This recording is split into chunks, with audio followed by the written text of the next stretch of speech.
In this video, I am going to share something very significant. This is regarding giving feedback. Yes, whenever we give feedback to people, what happens? We tend to get very harsh. No. But does it help people? It doesn't. When we criticize people, start pointing mistakes, what happens? Their confidence go into the gutter. They start feeling worthless. What is our purpose? Our purpose is to help them grow. Then we have to be very polite. We have to be very sensitive as well. So, what should we do when we are going to give feedback to people? We should start with appreciation, and then later on we can also suggest some recommendation, but that too very politely. In the beginning, we can appreciate more so that the person's confidence will go high, and that person will start putting their best actually. That is one thing. What is the next thing? The next thing is whenever we are going to give feedback, whenever we are going to appreciate about something, then we should do it in public.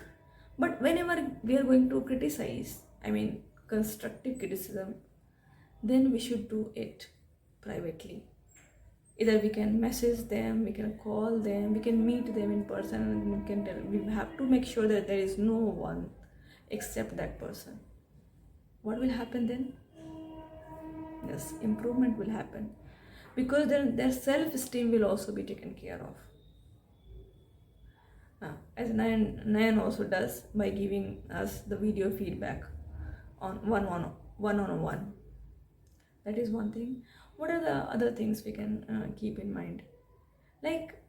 Usually what happens when we start criticizing people, giving feedback, we are not being specific about what is the particular thing which needs improvement or which was not good. What we do is it was horrible. So we have to be very specific. We have to mention what was bad in that particular presentation or whatever. So if we are specific, then that person will also take it seriously. If we are just saying it was bad, it's not going to work. So if we keep all these things in mind, giving honest feedback is a must. We cannot just appreciate, yes. But whenever we are suggesting some recommendation, we have to be very polite, and then we can just suggest something. And what are the other things? That we have to be specific. We have to tell, okay, so these are the things. If sometimes what happens, they have not done something well, then we can also ask about why it happened. Why did you not do it? Then later on we can suggest, okay, so next time you can work like that. So if we just keep all these things in mind before going to give feedback to any person, then it will definitely help them grow, and it will also help us to connect with that person.